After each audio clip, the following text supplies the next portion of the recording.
नमस्कार दोस्तों, मैं अमर कुमार। आज से हम लोग फिर शुरू करने वाले हैं झारखंड के करंट अफेयर्स का अप्रैल महीना का पूरा देखेंगे कि अप्रैल महीना में करंट अफेयर्स के मामले में झारखंड में कौन कौन सी घटनाएं हुई है।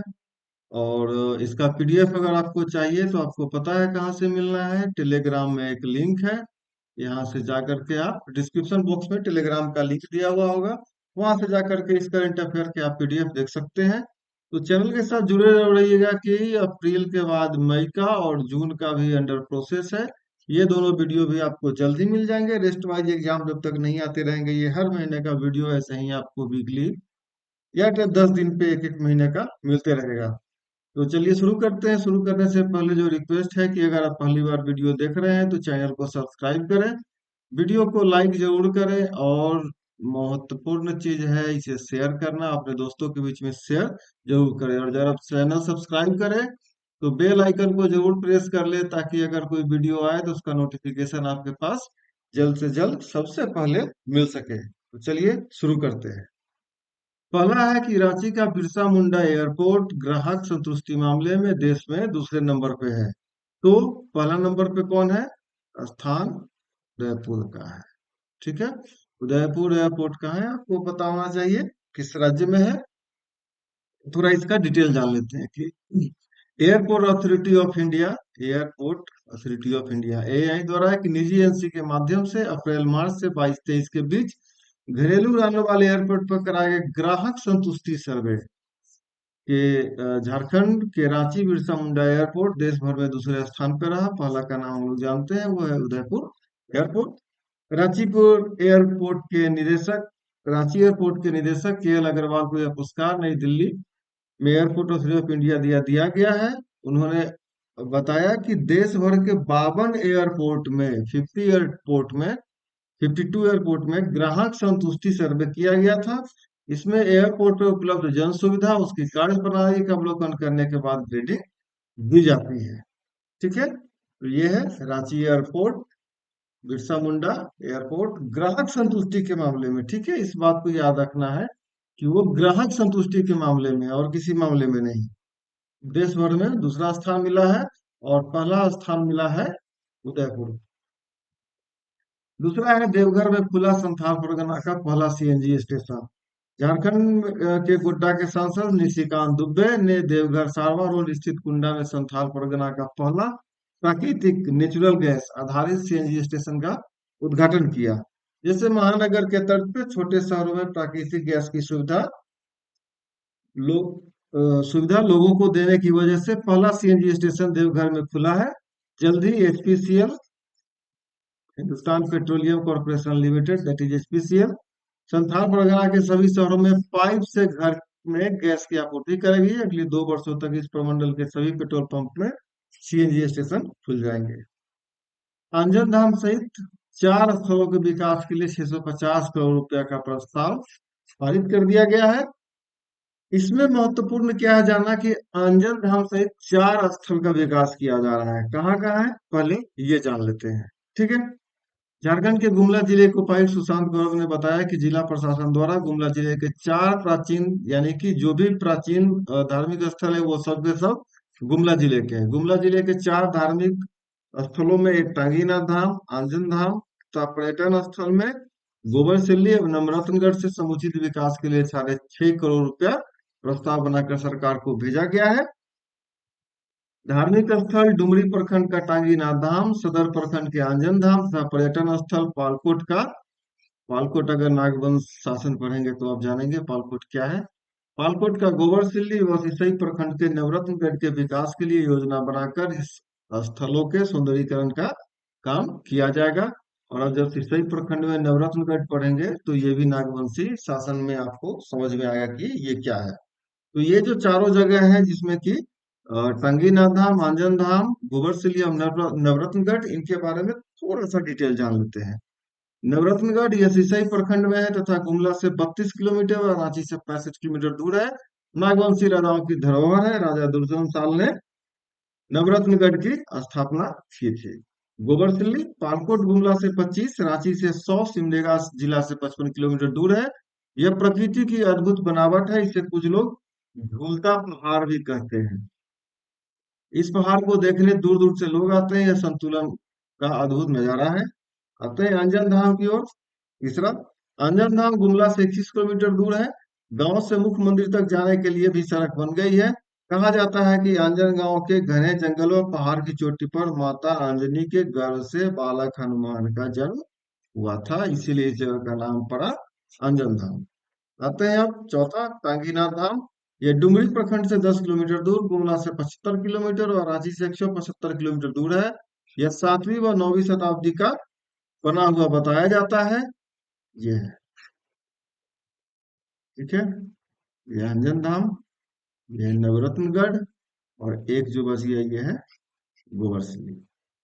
हाँ, तो ये 7वीं से 9वीं शताब्दी का बनाया हुआ बताया जाता है। यह एक धार्मिक स्थल है। यहाँ एक त्रिशूल है जो जमीन पर गड़ा है, जिस पर जंग नहीं लगता है। ये है सांगीनाथ धाम। और पता नहीं, शायद ऐसी लोकोक्ति है। ये परशुराम इस क्षेत्र से गुजरे थे, भगवान परशुराम।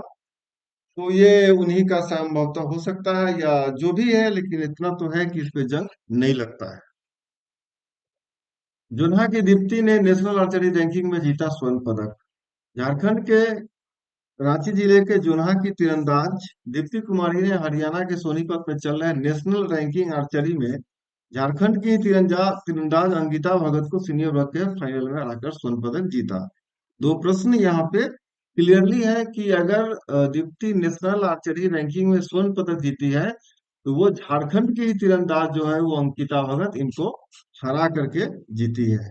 ठीक है, इस बात को याद रखना है।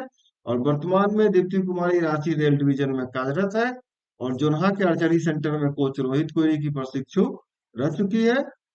और उल्लेखनीय है कि नेशनल रैंकिंग आर्चरी में झारखंड के 8 तीरंदाजों ने क्वालिफाई किया था, जिसमें मधुमिता, अनीता जिसको ये हराई है, बबीता, दीप्ति, भावना, कोमोलिका, अंकिता भगत व रीता छविया शामिल है। तो ये दीप्ति जी जो है वो अंकिता भगत को हरा करके ही गोल्ड जीती है। शिक्षा महतो जगन्नाथ महतो का चेन्नई में निधन हो गया। 6 अप्रैल 2023 को झारखंड के शिक्षा मंत्री जगन्नाथ महतो का चेन्नई में निधन हो गया है। वो डुमरी विधानसभा से विधायक थे, और जगन्नाथ महतो गिरिडीह जिला के डुमरी विधानसभा का क्षेत्र प्रतिनिधित्व करते थे, और क्षेत्र में वह टाइगर के नाम से प्रसिद्ध थे। तो 2-3 प्रश्न है कि वो किस विधानसभा का प्रतिनिधित्व करते थे, और वो विधानसभा किस जिले से आता है, वो कौन से मंत्री थे। तो ये 3-4 प्रश्न इसमें ऑटोमेटिकली आ जाता है। जो महत्वपूर्ण है वो है कि वो क्षेत्र में टाइगर के नाम से जाने जाते थे। कवित्रु मिनी मीनू मीना को दिया गया अंगभूमि महिला गौरव सम्मान। रांची की अभिनेत्री मीनू मीना सिन्हा को जीवन जागृति सोसाइटी द्वारा भागलपुर बिहार में आयोजित समारोह में विशिष्ट महिला साहित्यकार व शिक्षण में योगदान के लिए अंगभूमि महिला गौरव सम्मान 2023 से सम्मानित किया गया है। मीनू मीना को यह सम्मान प्रतिकूल परिस्थितियों में परिवार की देखभाल के साथ समाज की महिलाओं के प्रेरणा स्रोत बनने के लिए प्रदान किया गया है। Meenu Meena madam British library और केंद्रीय पब्लिक स्कूल में 2.5 वर्षों तक पुस्तकालयाध्यक्ष यानी कि लाइब्रेरियन पर अपनी सेवा दे चुकी है। और इनके 3 काव्य संग्रह, किसके, मीनू मीना मैडम के 3 काव्य संग्रह, जीवन धारा 2018, बिटिया 2021 में, अनुभव के दरक 2023 में प्रकाशित हो चुके हैं, और 2 पुस्तकें इनके अंडर पब्लिशर के पास है। पर्टिकुलर मैटर यानी कि पीएम का उत्सर्जन झारखंड में सबसे अधिक हो रहा है। ठीक है। झारखंड प्रदूषण बोर्ड के वैज्ञानिक संजय श्रीवास्तव, तो इस लाइन को याद रखना है। झारखंड प्रदूषण बोर्ड के वैज्ञानिक है संजय श्रीवास्तव ने बताया कि झारखंड राज्य प्रदूषण नियंत्रण Board, Centre for Environment and Energy Development और Centre for Study of Science Technology and Policy ने झारखंड के 6 शहरों में वायु प्रदूषण की स्थिति से संबंधित एमिशन इन्वेंटरी रिपोर्ट यानी कि प्रदूषण उत्सर्जन सूची जारी की, जिसमें पर्टिकुलर मैटर पीएम का उत्सर्जन राज्य के रामगढ़ शहर में सबसे अधिक पाया गया। एमिशन इन्वेंटरी रिपोर्ट में राज्य के रामगढ़, हजारीबाग, साहिबगंज, दुमका, पाकुड़ और चाईबासा जिन 6 शहरों की बात की गई है, वो ये 6 शहर यही है। इन्हीं 6 शहरों की बात की गई है। शहर में प्रदूषण फैलाने वाले स्रोत एवं कारकों की जानकारी दी गई। रिपोर्ट के अनुसार वायु प्रदूषण कम करने को प्राथमिकता रामगढ़ के बाद हजारीबाग, पाकुड़, साहिबगंज, चाईबासा और दुमका का स्थान आता है। हालांकि रामगढ़ की आबादी साहिबगंज और हजारीबाग की तुलना में कम है, लेकिन शहर के अंदर और आसपास बड़ी संख्या में भारी उद्योग होने के कारण पार्टिकुलर मैटर पीएम ज्यादा हो गया है। रिपोर्ट में वायु प्रदूषण के लिए घरेलू, व्यावसायिक, इंडस्ट्री, निर्माण गतिविधि, खुले में जलावन और सड़क की धूल आदि विभिन्न कारकों एवं क्षेत्रों का अध्ययन किया गया है। आप पहले के करंट अफेयर्स में इस चीज को जान चुके होंगे।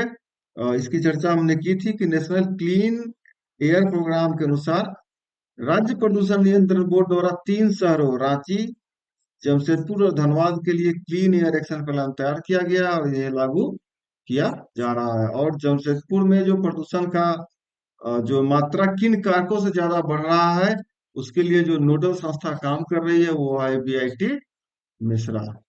इस बात को याद रखिएगा। मुख्यमंत्री ने किया सिद्धोकोप्ट का शुभारंभ। अब सिद्धोकोप्ट क्या है? मुख्यमंत्री हेमंत सोरेन जी के ने सिद्धू कान्हू जयंती समारोह पर सिद्धू कान्हू कृषि एवं वन उत्पाद संघ, यह है सिद्धू कोप्ट का विधिवत शुभारंभ किया। सिद्धू कान्हू कृषि एवं वन उत्पाद संघ के तहत पैक्स, पैक्स आपको पता है क्या होता है, अभी चर्चा कर लेते हैं, और लैंपस के लिए नए सदस्य बनाए जाएंगे। खेती बाड़ी करने वाले लोग भी इसका सदस्य बन सकते हैं। तो पैक्स का फुल फॉर्म क्या होता है? Primary agricultural credit societies. और लैंप्स का जो फुल फॉर्म होता है वो लार्ज एरिया मल्टीपर्पज सोसाइटीज। ठीक है, याद रख लीजिएगा, वैसे आपको इकोनॉमिक्स में कहीं ना कहीं ये दोनों पढ़ना पड़ेगा। इस समय पैक्स लंपस में ये झारखंड की बात हो रही है, 14 लाख सदस्य है और अगले महीने अभियान चलाकर इसकी संख्या 28 लाख करने का लक्ष्य रखा गया है।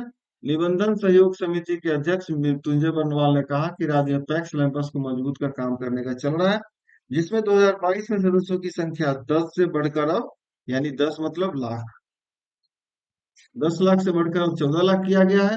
511 प्रज्ञा केंद्र में लैंपस और पैक्स को जोड़ा गया है। 2000 पैक्स लैंपस को कंप्यूटरीकृत किया गया है। तो यह है सीधो कोप्ट। इस बात को याद रखना है कि ये है क्या। National Mission for Clean Ganga के तहत झारखंड की 5 नदियों का विकास किया जाएगा। थोड़ा डिटेल में है, ये बड़ा है, तो आराम से इसको देखते हैं। केंद्र सरकार ने national Mission for Clean Ganga कार्यक्रम के तहत देश भर की 109 नदियों को विकसित किया जाएगा। इसमें झारखंड के 5 जिलों की नदियां शामिल हैं।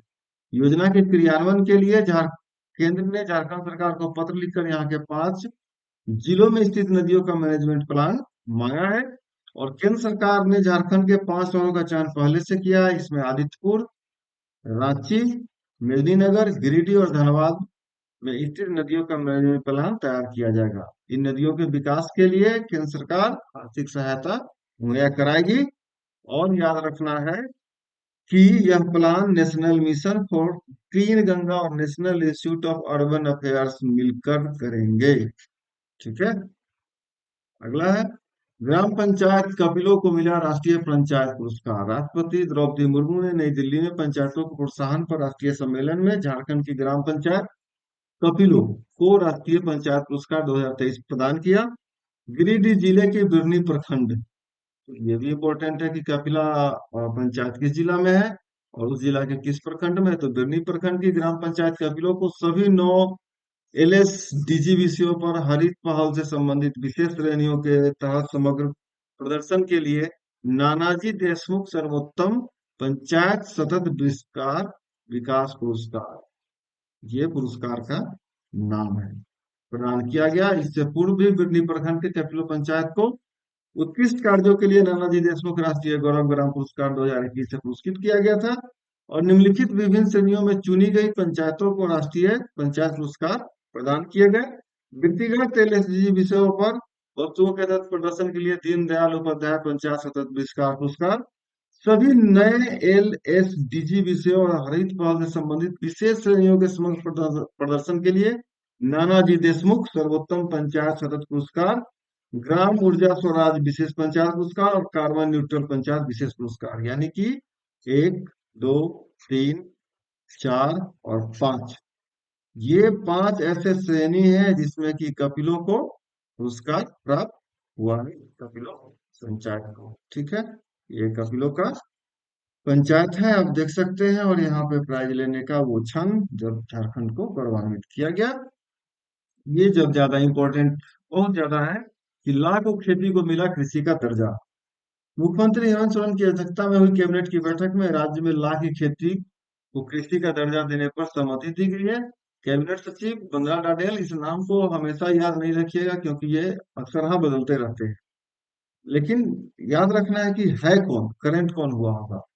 बताया कि ला को कृषि का दर्जा मिलने से खूंटी, गुमला, सिंहभूम, लातेहार, गढ़वा, हजारीबाग जिला समेत राज्य के 12 जिलों के करीब 5 लाख किसान परिवार को लाभ मिलेगा। मोस्ट इम्पोर्टेंट चीज है कि ला का उत्पादन करने में झारखंड राज्य देश में प्रथम स्थान है। आंकड़ों के अनुसार झारखंड राज्य में प्रति वर्ष 15 से 16 हजार टन लाह का उत्पादन किया जाता है। लाख या लाह एक प्राकृतिक राल है, इसी कारण इसे प्रकृति का वरदान कहते हैं। ठीक है। और वैज्ञानिक भाषा में लाख को लेसिफर लाखा कहा जाता है। दोस्तों, यहाँ तक अगर आप वीडियो में आए हैं, पहली बार देख रहे हैं, तो रिक्वेस्ट है कि इसको सब्सक्राइब कर ले, बेल आइकन को जरूर से प्रेस कर ले, वीडियो को लाइक मस्ट करें और शेयर तो आवश्यक है अपने दोस्तों के साथ, अपने ग्रुप में जरूर करें। और जो जेपीएससी से संबंधित या जेएसएससी से संबंधित जो झारखंड का कोई भी टॉपिक आपको लगता हो कि इस पे आपको एमसीक्यू चाहिए, एमसीक्यू डिटेल में नहीं, एमसीक्यू चाहिए, तो आप आइए कमेंट बॉक्स में मुझे बताइए, मेरा पूरा प्रयास होगा कि मैं आपके लिए उसे तैयार करके लाऊं। नेक्स्ट है, राज्यपाल ने आरक्षण की मांग बढ़ाने वाले विधेयक को वापस लौटाया। ये था क्या कि राज्य में सामाजिक और शैक्षणिक रूप से पिछड़े वर्गों के लिए आरक्षण बढ़ाने की मांग करने वाला विधेयक को वापस कर दिया, जिसमें अन्य पिछड़ा वर्ग यानी कि ओबीसी का कोटा जो अभी 14% है उसे बढ़ाकर 27 करना था। अनुसूचित जनजाति यानी कि एसटी संवर्ग के कोटे को 26 से बढ़ाकर 28 करना था। और अनुसूचित जाति यानी कि शेड्यूल कास्ट के कोटे को 10 से बढ़ाकर 12 करने का प्रस्ताव था। और इसी प्रस्ताव को राज्यपाल महोदय द्वारा वापस कर दिया गया है। तो ऐसे में अगर अगर इन सबों को आप ऐड कर ले, ये सबको आप ऐड कर ले, तो आगे देखते हैं क्या होता है। ऐसे में अगर यह बिल पारित होता है तो राज्य में आर्थिक रूप से कमजोर वर्गों के लिए, यानी सॉरी जिसे आप ईडब्ल्यूएस कहते हैं, जो अभी 10% है, आरक्षण को शामिल करने के साथ सरकार की नौकरियों में कुल आरक्षण 77% हो जाएगा, जो कि सुप्रीम कोर्ट के जजमेंट के खिलाफ है। सुप्रीम कोर्ट ने कह रखा है कि 50% से अधिक रिजर्वेशन फिलहाल नहीं होगा। और जिन राज्यों में ऐसा है तो वहां आप जान लीजिए कि वो अनुसूची यानी कि शेड्यूल 9 का विषय है, जहाँ पे कि कोर्ट हस्तक्षेप नहीं कर सकता है। तो इस आधार पर राज्यपाल महोदय द्वारा वापस किया गया है। झारखंड में सूख गए 4 हजार से अधिक जलाशय। ठीक है, ये थोड़ा सा बड़ा है, इकोनॉमिक्स में भी आपको काम आएगा और ज्योग्राफी में भी ये डेटा काम आएगा, लेकिन है ये करंट अफेयर में। देश में पहली बार फर्स्ट टाइम जलाशयों का सेंसस हुआ है, सेंसस यानी कि जनगणना। इसमें सभी राज्यों के जलाशयों की स्थिति की जानकारी दी गई है। रिजर्वायर के मामले में झारखंड का पूरे देश में दूसरा स्थान है। जल संरक्षण के लिए किए गए प्रयास में झारखंड को 5वां स्थान मिला है। तो ये 2 पॉइंट इंपॉर्टेंट हो गया। झारखंड में कुल 1,07,598 जलाशय है, इस पॉइंट को नोट कर लेना है। इसमें से 1,06,176 गांव में, 1,04,000 सॉरी 1,422 शहरी इलाके में, इनमें से 4,075 जलाशय सूख गए। वहीं 1,689 1669 जलाशयों का निर्माण कार्य होने से उसका उपयोग नहीं हो पा रहा है। रिपोर्ट में यह भी बताया गया है कि राज्य के 560 जलाशयों का अतिक्रमण हो चुका है, इंक्रोचमेंट कर लिया गया। इसमें 472 तालाब, 37 जल संरक्षण के लिए बनाए गए पार tank, check dam, 30 tank, 12 reservoir, 5 झील तथा एक अन्य जलाशय है, यानी कि कुल 560 पर अतिक्रमण किया जा चुका है। इसमें से 22 जलाशयों में से 25% से कम पर कब्जा है। 7 जलाशय पर 25 से 75% तक कब्जा है। वही एक जलाशय पर 75% से अधिक कब्जा है। तालाबों की संख्या के मामले में झारखंड पूरे देश में 5वें स्थान पे है। ठीक है, ये यहाँ का ये दोनों पॉइंट काफी महत्वपूर्ण है। एक ये पॉइंट याद रखना है, ये सब नहीं भी है तो कोई दिक्कत नहीं है, लेकिन एक दो यहाँ का 3 और एक ये 4, मोस्ट इंपॉर्टेंट। इसी का नेक्स्ट पार्ट है कि झारखंड में कुल जलाशयों में से 87,878 का निर्माण सरकारी या गैर सरकारी स्तर से कराया गया है। केवल 19% जलाशय ही प्राकृतिक रूप से विकसित है। झारखंड के 72% जलाशयों का उपयोग सिंचाई के लिए होता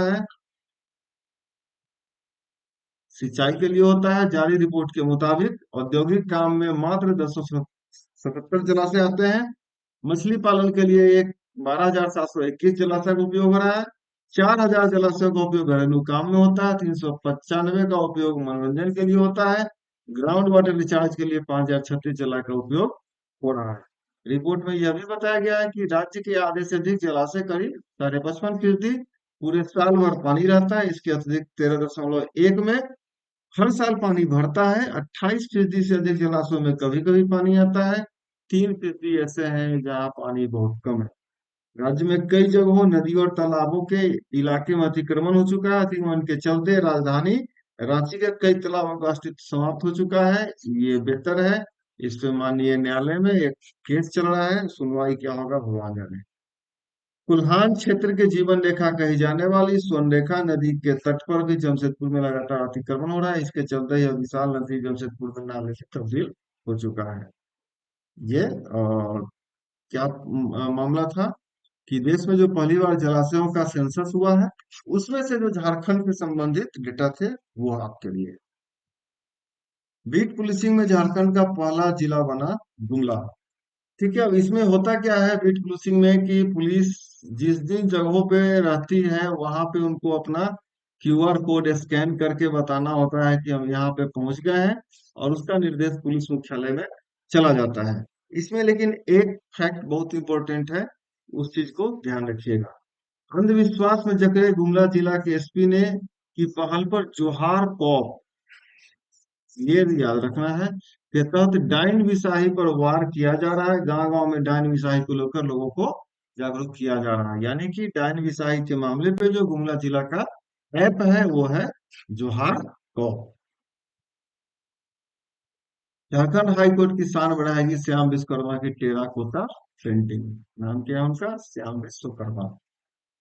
श्याम विश्वकर्मा की तकरीबन 1 दर्जन से अधिक बड़े साइज की टेराकोटा पेंटिंग रांची के नए विधानसभा के सामने निर्माणाधीन हाईकोर्ट भवन में लगाया जा रहा है। इस पेंटिंग के साथ साथ श्याम विश्वकर्मा द्वारा बनाए गए कानून की देवी की प्रतिमा भी हाईकोर्ट को सुशोभित करेगी। ठीक है, इस बात को याद रखिएगा। हाईकोर्ट भवन में लगने वाले सारे पेंटिंग्स आदिवासी लोक कला, सोहराय, जादू पेटिया, झारखंड का पर्यटन स्थल इत्यादि से संबंधित होगा। झारखंड की विलुप्त हो रही लोक कला, जादू पेटिया और टेराकोटी पेंटिंग के माध्यम से खुशहाल झारखंड का संदेश दिया जाएगा। थोड़ा सा श्याम विश्वकर्मा के मामले में यह प्रोजेक्ट भवन में लागू रांची के प्रोजेक्ट भवन में लागू झारखंड की सबसे ऊंची प्रतिमा श्याम विश्वकर्मा द्वारा ही तैयार की गई है। टेराकोटा पेंटिंग के उत्थान के लिए झारखंड सरकार से पुरस्कृत हो चुके हैं। 2018 में हुए अंतरराष्ट्रीय कार्यशाला में भी श्याम विश्वकर्मा देश का प्रतिनिधित्व कर चुके हैं। प्रधानमंत्री की मन की बात में शामिल होगा गुमला का नवरत्नगढ़। अभी तुरंत हम लोग बात किए हैं कि गुमला के जो 4 स्थलों का विकास होगा उसमें से एक नवरत्नगढ़ भी है। ठीक है, ये नवरत्नगढ़। मन की बात कार्यक्रम के 100वें एपिसोड, और 100वां एपिसोड हुआ था 30 अप्रैल 2023 को। 100वें एपिसोड में प्रधानमंत्री नरेंद्र मोदी गुमला के वर्ल्ड हेरिटेज में शामिल, इसको याद रखना है। ये आपका एक इम्पोर्टेंट हो गया कि मन की बात के 100वां एपिसोड जो कि 30 अप्रैल 2023 को था, और वो नवरत्नगढ़ है वर्ल्ड हेरिटेज। वर्ल्ड हेरिटेज में शामिल नागवंशी राजा दुर्जन साल की राजधानी नवरत्नगढ़ का जिक्र किया कि मिनिस्ट्री ऑफ कल्चर ने प्रधानमंत्री नरेंद्र मोदी के मन की बात के कार्यक्रम के लिए देश से 12 लोकेशन का चयन किया था, जिसमें गुमला जिला का नवरत्नगढ़ शामिल है। नवरत्नगढ़, जिसे दोईसागढ़ भी कहते हैं, यह विश्व धरोहर है। यह रांची गुमला मार्ग पर स्थित सिसई प्रखंड के नगर गांव में है। यहाँ मुगल साम्राज्य व नागवंशी राजाओं का इतिहास छिपा है। यह छोटा नागपुर के नागवंशी राजाओं की ऐतिहासिक धरोहर है। इतिहास के अनुसार मुगल साम्राज्य से बचने के लिए राजा दुर्जन साल ने इसे बनवाया था। नवरत्नगढ़ के चारों तरफ एक खाई है और यहाँ घुसने की एकमात्र पहाड़ी रास्ता हुआ करता था। इसलिए सुरक्षा के दृष्टिकोण से राजा दुर्जन साल ने नवरत्नगढ़ को अपनी राजधानी बनाई। और आर्चियोलॉजिकल सर्वे ऑफ इंडिया, जिसको हम लोग एएसआई कहते हैं, इसके द्वारा यहाँ पे खुदाई किया जा रहा है। जो कुछ महीनों पहले या लास्ट ईयर ये पता चला था कि जमीन के नीचे 5 कमरा मिला था। ठीक है, 5 कमरों का एक जगह मिला था, और उसमें से एक जो था वो डबल स्टोरी था, यानी कि एक जमीन के नीचे था, एक इसके ऊपर था। ये है गुमला में नवरत्नगढ़। युवा कवित्री डॉक्टर पार्वती तिर्की को मिला प्रलेख नवलेखन सम्मान। प्रलेख न्यास द्वारा 2023 का प्रलेख नवलेखन सम्मान सर्वसम्मति से युवा कवित्री डॉक्टर पार्वती तिर्की को दिए जाने की घोषणा की गई है। प्रलेख नवलेखन सम्मान पार्वती तिर्की के प्रथम काव्य संग्रह फिर उगाना के लिए दिया जा रहा है। 29 साल की डॉक्टर पार्वती तिर्की मूलतः झारखंड के गुमला जिला की रहने वाली है। वे वर्तमान में रांची के राम लखन सिंह यादव कॉलेज में असिस्टेंट प्रोफेसर के पद पे कार्यरत है। तो उनका बुक का नाम जो है काव्य संग्रह हुआ है फिर उगाना, उसके लिए मिला है। दुमका में मयूराक्षी नदी पर झारखंड का सबसे लंबा पुल बनकर तैयार कर लिया गया है। मजे की बात यह है कि इस पुल में एक जगह ऐसा रखा गया है जहां पे खड़ा होकर के आप सेल्फी ले सकते हैं, लेकिन ऐसा नहीं कीजिएगा। सेल्फी के चक्कर में बहुत जान देश में जा चुका है, तो आप ऐसा नहीं करेंगे। फिलहाल दुमका में मयूराक्षी नदी पर झारखंड का सबसे लंबा पुल बनकर तैयार हो गया है। 2340 मीटर लंबी इस पुल के निर्माण में 198 करोड़ से अधिक की राशि लग गया है। यह पुल दुमका सदर प्रखंड के कुमराबाद को मसलिया के मकरमपुर को जोड़ते हुए सिंगरी हरखो पथ को जोड़ती है। पहुंच पर सहित 2.8 किलोमीटर लंबी इस पुल की चौड़ाई 16 मीटर है। हालांकि बीच में 7 स्पैन पुल के बीच को 30 मीटर चौड़ा किया गया है, जो कि सेल्फी पॉइंट को आकर्षित करेगा। ये वो पॉइंट है। मकरमपुर सहित कई ऐसे गांव हैं जो दुमका शहर से सटे थे, और मसान या डैम के बनने के बाद बीच का इलाका डूब गया, तो मकरमपुर की आधी आबादी डैम के डूब क्षेत्र के उस पार रह गई थी। अब यह पुल बन जाने से उनके लिए मसानजोर में आने जाने में परेशानी नहीं होगी, और व्यापार वगैरह तो बढ़ता ही बढ़ता है। ये वो स्थान है जहाँ पे आप लोगों के लिए स्पैम को बड़ा कर दिया गया है ताकि आप सेल्फी ले सके। तो दोस्तों, ये था अप्रैल महीने का, अप्रैल 2023 का। वीडियो के साथ जुड़े रहिए, मई 2023 का शीघ्र ही ला रहे हैं। तो वीडियो को लाइक करें, पहली बार देख रहे हैं तो सब्सक्राइब करें, और जो बेल आइकन है उसे जरूर प्रेस कर ले ताकि नोटिफिकेशन आपके पास शीघ्र पहुंचे। और शेयर तो मस्त करें ताकि दोस्तों के साथ उनको भी फायदा हो, ग्रुप में डालें, अन्य लोगों को भी फायदा हो। और फिर बात वही है कि अगर झारखंड से संबंधित कोई भी एक ऐसा सेक्शन हो जिसमें आपको नए तरह के प्रश्न एमसीक्यू चाहिए, तो आप मुझे बताइए कमेंट बॉक्स में। वहां पे आपकी समस्या का समाधान के लिए हम उस सेक्शन को लेकर जरूर से आएंगे। तो आज के लिए इतना ही। जुड़े रहने के लिए धन्यवाद।